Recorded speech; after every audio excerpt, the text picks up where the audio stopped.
Referring বিতর্কে সরগরম football বিশ্ব। Argentina মিশর ম্যাচে রেফারির সিদ্ধান্ত এবং VAR এর ব্যবহার নিয়ে যখন চলছে ব্যাপক আলোচনা, তখন ভিন্ন অবস্থান নিয়েছেন ফ্রান্সের কোচ দিদিয়ের দেশম।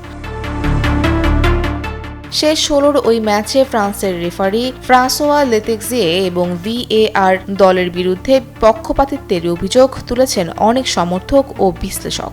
তবে দেশমের দৃষ্টিভঙ্গি একেবারেই আলাদা, বরং তিনি চান কোয়ার্টার ফাইনালে মরক্কোর বিপক্ষেও যেন তার দল একই মানের রেফারিং পায়। মরক্কোর বিপক্ষে ম্যাচের আগে সংবাদ সম্মেলনে দেশম বলেন, আশা করি আমাদের রেফারিও মোসিয়ে লেতেক্সিয়ের মতোই দক্ষ হবেন। এদিকে ফ্রান্স মরক্কো ম্যাচের রেফারি নিয়োগ নিয়েও তৈরি হয়েছে নতুন বিতর্ক, কারণ ম্যাচ পরিচালনার দায়িত্বে থাকা 5 রেফারি আর্জেন্টিনার। সব মশার বিরুদ্ধে সুরক্ষা দিতে এলো বসুন্ধরা এক্সট্রিম অ্যারোসল, মশার বিরুদ্ধে এক্সট্রিম সুরক্ষা। মূল রেফারি হিসেবে দায়িত্ব পেয়েছেন ফাকুন্দো টেলো, যিনি 2022 বিশ্বকাপের সেমিফাইনালে ফ্রান্স মরক্কোর ম্যাচও পরিচালনা করেছিলেন। তার সঙ্গে সহকারী রেফারি হিসেবে থাকছেন জুয়ান পাবলো বেলাতি ও গ্যাব্রিয়েল চার্ট। চতুর্থ রেফারির দায়িত্বে আছেন দারিও হেরেরা, আর রিজার্ভ সহকারী রেফারি হিসেবে থাকবেন ক্রিশ্চিয়ান নাভারো। অর্থাৎ পুরো অন ফিল্ড রেফারিং টিমই আর্জেন্টাইন।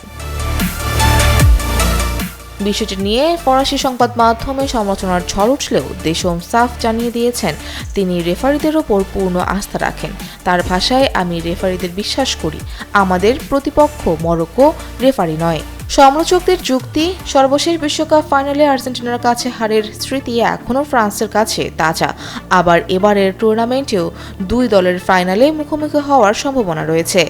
এমন পরিস্থিতিতে গুরুত্বপূর্ণ নকআউট ম্যাচে আর্জেন্টিনার 5 রেফারিকে দায়িত্ব দেওয়াটা কতটা যৌক্তিক, সেই প্রশ্নও তুলেছে অনেকেই।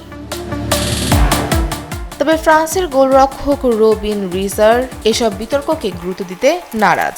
সংবাদ সম্মেলনে তিনি বলেন, গত ফাইনাল থেকে আমাদের কিছুটা তিক্ততা আছে, কিন্তু এটা খেলারই অংশ। কোনো রেফারি যদি ম্যাচ পরিচালনার দায়িত্ব পেয়ে থাকেন, তাহলে সেটা তার যোগ্যতার কারণেই। মাঠের লড়াই শুরু হওয়ার আগেই তাই আলোচনার কেন্দ্রে উঠে এসেছে রেফারিং।